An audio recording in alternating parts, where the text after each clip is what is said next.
Morning friend, आप लोग कैसे हैं? मैं I am Savita Kumari from gateway school. मैं आज क्लास 3 के स्टूडेंट को चैप्टर 3 शब्द भी और वाक्य पढ़ाने जा रही हूँ हिंदी व्याकरण में। अपने अपने पुस्तक को खोल लीजिए, चैप्टर 3 निकालिए, शब्द और वाक्य। इससे जुड़े जितने भी बातें हैं उनके बारे में हम लोग आज डिस्कस करेंगे। शब्द किसे कहते हैं? क्योंकि मैंने बोर्ड पे पहले से लिखा शब्द किसे कहते हैं? शब्द वर्णों के सार्थक मेल को शब्द कहते हैं। यानी कि वर्ण जब आपस में मिलकर कोई रूप धारण करते हैं, कोई शब्द बनाते हैं, तो उसे हम शब्द कहते हैं। तो वर्णों के सार्थक का मतलब होता है वर्णों को इस तरह से एक दूसरे से जोड़ना जिसका कोई अर्थ स्पष्ट हो। अगर हमको दे दिया जाए 3 वर्ण,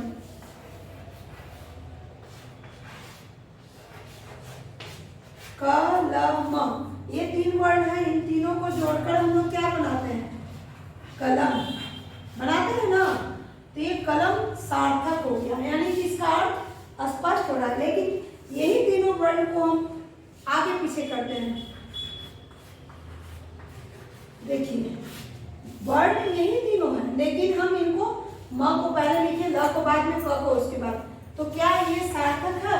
मलक, मलक का मतलब क्या होता है? कोई अर्थ दिमाग में नहीं आ रहा है, कोई चित्र हमारे माइंड में नहीं बन रहा। और कलम का मतलब कलम, जिसे हम लोग लिखते हैं। तो ये सार्थक, इसी को कहते हैं जब शब्दों को सार्थक रूप में सजाते हैं तो उसे हम शब्द, वर्णों को सार्थक रूप में सजाते हैं तो उसे शब्द कहते हैं। तो आप लोग समझ गए होंगे कि शब्द किसे कहते हैं। अब आप लिख सकते हैं कि वर्णों की सार्थक मेल को शब्द कहते हैं। वाक्य किसे कहते हैं? चलिए, जिस तरह से हम लोगों ने शब्दों के बारे में पढ़ा उसी तरह से वाक्य है, बस थोड़ा सा अंतर है। इसमें वर्णों का मेल होता है और वाक्य में शब्दों का मेल होता है। शब्दों के सार्थक मेल को वाक्य कहते हैं। क्या कहते हैं? वाक्य। किसके मेल को? शब्दों के मेल को। और शब्द में क्या पढ़े? वर्णों के मेल के। दोनों में अंतर क्या है? इसमें हो गया वर्णों का मेल, इसमें क्या हो गया? वर्णों का। और इसमें क्या हो गया? शब्दों का मेल हो गया। मेल दोनों में है, मेल दोनों में है, लेकिन अंतर इसीलिए है कि इसमें मेल किसका हुआ? वर्ण का, और इसमें मेल किसका हुआ? शब्दों का। तो इस प्रकार आप लोग समझ गए होंगे कि शब्दों के मिलने से वाक्य बनता है और वर्णों के मिलने से शब्द बनता है।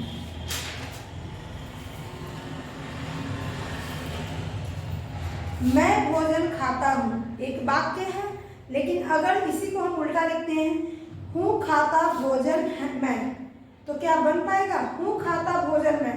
क्या कुछ समझ में नहीं आ रहा? हूँ खाता भोजन मैं नहीं, मैं भोजन खाता हूँ, यानी कि क्रमबद्ध रूप में सही तरीके से। तो बस आपके चैप्टर 3 में शब्द और वाक्य का इंट्रोडक्शन ही पढ़ना था, जिसे आप लोग समझ गए होंगे। इससे जुड़े सवालों को हम लोग डील करते हैं। शब्दों का क्रम ठीक करके वाक्य लिखिए, यानी कि इसमें गलती वाक्य दिया हुआ है, आपको सही करना है। थी रही हो वर्षा, क्या आप बनाइएगा? वर्षा हो रही थी हो रही, वर्षा नहीं, वर्षा हो रही थी। चलिए आप लोग लिख लीजिए। नाराज मीना थी गई हो, मीना नाराज हो गई थी, मीना नाराज हो गई थी।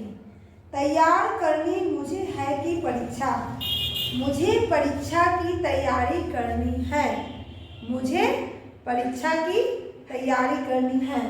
आप लोग को बोर्ड पे मैं लिख दूँ कि आप लोग लिख लीजिएगा? आप लोग लिखिए, क्योंकि आप लोग को प्रैक्टिस करना बहुत ज़रूरी है। और मुझे नहीं लगता है कि मेरे 3 क्लास के बच्चे इतने वीक हैं जो सेंटेंस को सीधा नहीं कर सकते हैं। उसमें अपने तरफ से कुछ नहीं करना, बस सेंटेंस को सीधा करना है नहीं झूठ बोलना बात अच्छी। इसमें क्या बोलना लिखना चाहिए? झूठ बोलना अच्छी बात नहीं है, ठीक है। उसके बाद नीचे में दिया हुआ है कुछ शब्द सार्थक है और कुछ निरर्थक है, आपको वही पहचानना है। इठामी, इठामी को हम लोग शुद्ध के रूप में कैसे लिखेंगे? मिठाई, यानी कि निरर्थक दिया हुआ है, आपको सार्थक बनाना है। लाके, लाके नहीं होगा, केला होगा। लबचा, लबचा होगा कि चावल होगा। रना, रना का नहीं होगा, अनार होगा। मी मौस, मी मौस नहीं होगा, मौसमी। चलिए बन गया। शब्द किसे कहते हैं आप लोग बताइए? वर्णों के सार्थक मेल को शब्द कहते हैं, लिख लीजिए। वाक्य किसे कहते हैं? शब्दों के सार्थक मेल को वाक्य कहते हैं। चलिए इस प्रकार दोनों परिभाषाएं भी लिखा गई। अब नीचे में कुछ शब्द दिया हुआ है, सार्थक और निरर्थक। सार्थक के सामने गुड और निरर्थक के सामने कट आपको लिखना है। नींबू, नींबू सार्थक है। बजनू निरर्थक है, कट। बैंगन सार्थक। मूली सार्थक। जबरजा, जबरजा निरर्थक है, कट। शरबत गुड। तरकस गुड। सरठा कट। मठरी गुड। कुर्ता गुड।